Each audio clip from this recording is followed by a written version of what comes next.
Hello friends, मैं Abhishek Joshi, electrical engineering Birla group of companies. दोस्तों, आज हम लोग बात करेंगे वेरिस्टर के बारे में। आज मैं आपको बताऊंगा कि किसी भी इलेक्ट्रिकल सर्किट में या इलेक्ट्रॉनिक सर्किट में वेरिस्टर बेसिकली क्या होता है, वेरिस्टर हम लोग किसको बोलते हैं ये भी आज हम लोग देखेंगे।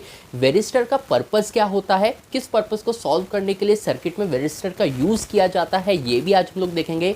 और वेरिस्टर की वर्किंग कैसे होती है, अपने पर्पज़ को ये फुलफिल कैसे करता है, ये भी आज हम लोग देखने वाले हैं इस वीडियो में। तो दोस्तों, बिना टाइम वेस्ट किए शुरू करते हैं। तो दोस्तों, सबसे पहले तो आपको ये चीज़ पता होनी चाहिए कि वेरिस्टर बेसिकली बोलते किसको है, वेरिस्टर होता क्या है। तो देखिए, किसी भी सर्किट में ओवर करंट से प्रोटेक्शन के लिए हम लोग रेजिस्टर का यूज़ करते हैं। वैसे ही जब आपको ओवर वोल्टेज से प्रोटेक्शन चाहिए होता है तो जिस डिवाइस का आप लोग यूज़ करते हैं वो या तो वेरिस्टर होता है या तो उस डिवाइस में वेरिस्टर लगा होता है। तो सबसे सिंपल वे में आप ये बोल सकते हैं कि अगर आपको ओवर वोल्टेज से प्रोटेक्शन चाहिए या जो भी डिवाइस आपको ओवर वोल्टेज से प्रोटेक्शन प्रोवाइड करता है उसको हम लोग वेरिस्टर कहेंगे। यहाँ दोस्तों, आपको ये चीज़ भी पता होनी चाहिए कि वेरिस्टर बेसिकली एक वेरिएबल रेजिस्टर है, यानी कि वेरिस्टर खुद एक रेजिस्टर का टाइप ही है। फ़र्क सिर्फ ये है कि वेरिस्टर अपने रेजिस्टेंस वैल्यू को वेरी कर सकता है, चेंज कर सकता है अंडर सर्टेन कंडीशन। और ये किस कंडीशन में अपने रेजिस्टेंस वैल्यू को चेंज करेगा ये इस वीडियो में भी मैं आपको बताऊंगा। पर अभी के लिए डेफिनेशन पॉइंट ऑफ व्यू से इस चीज़ को ध्यान में रखिए कि जो वेरिएबल रेजिस्टेंस है इस टर्म को कंबाइन करके ही वेरिस्टर ये वर्ड बना है। और जो वेरिस्टर होता है वो रेजिस्टेंस वैल्यू को चेंज करता है अपने पर्पस को फुलफिल करने के लिए। अगला सवाल दोस्तों ये आएगा कि ये वेरिस्टर बेसिकली हम लोग यूज़ कहाँ करते हैं, कौन से ऐसे डिवाइसेस हैं जिनके ओवर वोल्टेज प्रोटेक्शन के लिए आप वेरिस्टर का यूज़ करेंगे। तो देखिए, अगर आपने मेरे लाइटनिंग अरेस्टर वाला वीडियो देखा होगा तो वहाँ पर मैंने MOV इस टर्म का यूज़ किया था कि लाइटनिंग अरेस्टर में हम लोग MOV का यूज़ करते हैं ताकि हम लाइटनिंग के वजह से जो भी वोल्टेज सर्ज प्रोड्यूस होते हैं, जो ट्रांजिएंट वोल्टेज प्रोड्यूस होते हैं, उससे हम अपने इक्विपमेंट को प्रोटेक्शन प्रोवाइड करवा सकें। तो ये जो MOV होता है ये बेसिकली मेटल ऑक्साइड वेरिस्टर ही होता है, यानी कि जो वेरिस्टर है उसी को हम लोग मेटल ऑक्साइड वेरिस्टर भी कहते हैं। Metal oxide varistor basically varistor का एक टाइप है। तो जो लाइटनिंग अरेस्टर होते हैं वहाँ पर भी आपको वेरिस्टर की एप्लीकेशन देखने को मिलेगी। इसके अलावा जो हाउस होल्ड अप्लायंस होते हैं जैसे कि टीवी हो गया, फ्रिज हो गया, या जो बाकी जो हाउस होल्ड अप्लायंस है वहाँ पर भी ओवर वोल्टेज से प्रोटेक्शन के लिए वेरिस्टर का यूज़ किया जाता है। क्योंकि जब भी आप कोई हैवी लोड को स्टार्ट करते हैं तो बहुत बार आपने एक्सपीरियंस किया होगा कि जो लाइट है आपके घर में, जो लाइटिंग जल रही है वो कुछ मिली सेकेंड के लिए एक बार उसका वोल्टेज डिप आता है। तो ये सब इसलिए होता है क्योंकि वोल्टेज में फ्लक्चुएशन क्रिएट होता है। किसी भी हैवी लोड को जब भी हम स्टार्ट करते हैं वोल्टेज में फ्लक्चुएशन आते हैं, वोल्टेज में सर्ज भी प्रोड्यूस होते हैं। अगर कोई भी हैवी लोड अचानक से बंद हो जाए तो उस वजह से वोल्टेज एकदम से बढ़ता है, आपके लाइटिंग की जो इंटेंसिटी है वो एकदम से बढ़ती है। और जो भी वोल्टेज सर्ज प्रोड्यूस होते हैं, वोल्टेज ट्रांजिएंट प्रोड्यूस होते हैं, आपके वोल्टेज के वेव फॉर्म में जो भी सडन पीक आती है उससे आपके डिवाइस को प्रोटेक्शन करने के लिए, प्रोटेक्शन प्रोवाइड करने के लिए हम लोग वेरिस्टर का यूज़ करते हैं।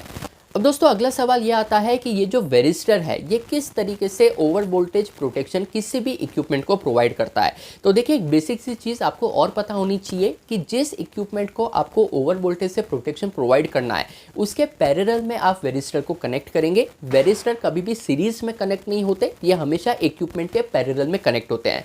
अब मान लीजिए कि आप एक सिंगल फेज का लोड रन कर रहे हैं। अगर हम हाउस होल्ड एप्लीकेशन का एग्जाम्पल लें तो ये टीवी हो सकता है, फ्रिज हो सकता है, कुछ भी हो सकता है। अब अगर आप एक टीवी का एग्जाम्पल लेते हैं तो उस इक्विपमेंट के पैरेलल में आप वेरिस्टर को कनेक्ट कर देंगे। अब जो नॉर्मल रनिंग कंडीशन होती है, यानी कि हमारे घर में 240 वोल्ट की सिंगल फेज सप्लाई हम लोग यूज़ करते हैं। मान लीजिए आपने जो वेरिस्टर कनेक्ट किया है इसकी वोल्टेज रेटिंग 260 वोल्ट है।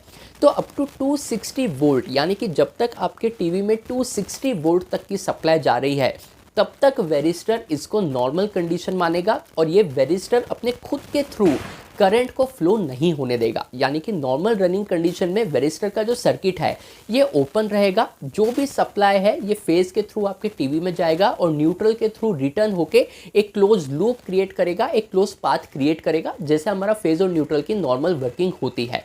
किसी भी रीज़न से अगर ये वोल्टेज 260 वोल्ट को क्रॉस करता है, अगर ओवर वोल्टेज की कंडीशन बनती है, वोल्टेज ट्रांजिएंट आते हैं, वोल्टेज सर्ज होता है, किसी भी कंडीशन में, किसी भी रीज़न से अगर आपके टीवी में जाने वाली सप्लाई 260 वोल्ट से ज़्यादा हो जाती है तो ये जो वेरिस्टर है ये इसी वोल्टेज को मॉनिटर करता रहता है। जैसे ही वोल्टेज आपका 260 वोल्ट को क्रॉस करेगा, ये जो वेरिस्टर है इसका रेजिस्टेंस सडनली डाउन होगा। मैंने वीडियो के शुरुआत में आपको बताया था कि ये जो वेरिस्टर है ये वेरिएबल रेजिस्टर है। इसका मतलब ये है कि ये अपने रेजिस्टेंस वैल्यू को चेंज कर सकता है।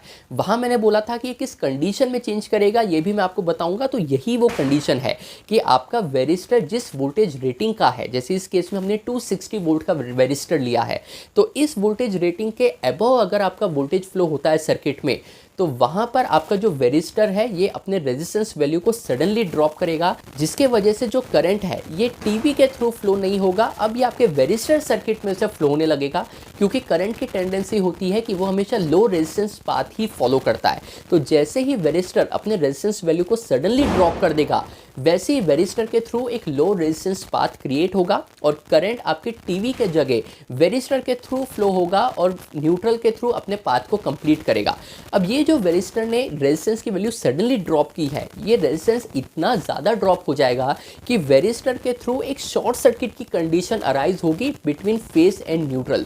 और जब भी एक शॉर्ट सर्किट की कंडीशन अराइज होती है, तो जो भी आपने अपने सर्किट में फ्यूज़ लगाया होगा या एमसीबी लगाई होगी, वो इसको सेंस करके ट्रिपिंग प्रोवाइड कर देगा। तो इस तरीके से ये पूरा सर्किट काम करता है कि नॉर्मल रनिंग कंडीशन में वेरिस्टर के थ्रू करंट फ्लो नहीं होगा, वेरिस्टर अपने कॉन्टैक्ट को ओपन रखेगा। पर जब भी ओवर वोल्टेज की कंडीशन होगी, वेरिस्टर अपने रेजिस्टेंस को सडनली ड्रॉप करेगा, जिसके वजह से वेरिस्टर के थ्रू एक शॉर्ट सर्किट की कंडीशन बनेगी।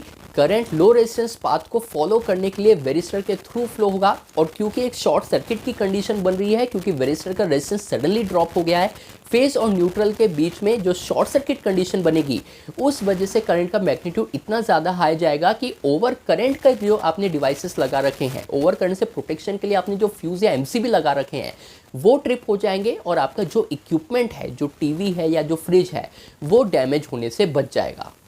तो इसलिए दोस्तों, जो भी इलेक्ट्रिकल सर्किट होते हैं, जो इलेक्ट्रॉनिक सर्किट होते हैं, उसमें ओवर वोल्टेज से प्रोटेक्शन के लिए वेरिस्टर को यूज़ किया जाता है। तो वेरिस्टर बेसिकली होता क्या है, ये क्यों यूज़ किया जाता है, कैसे ये काम करता है, ये मैंने आज आपको बताया है। ये आपको समझ में आया हो और ये वीडियो पसंद आया हो तो मुझे कमेंट बॉक्स में बताइएगा और अपने दोस्तों से भी इसे शेयर करिएगा। मैं आपसे मिलता हूँ कल ऐसे एक इंटरेस्टिंग टॉपिक के साथ। तब तक अपना ध्यान रखिए। Good bye.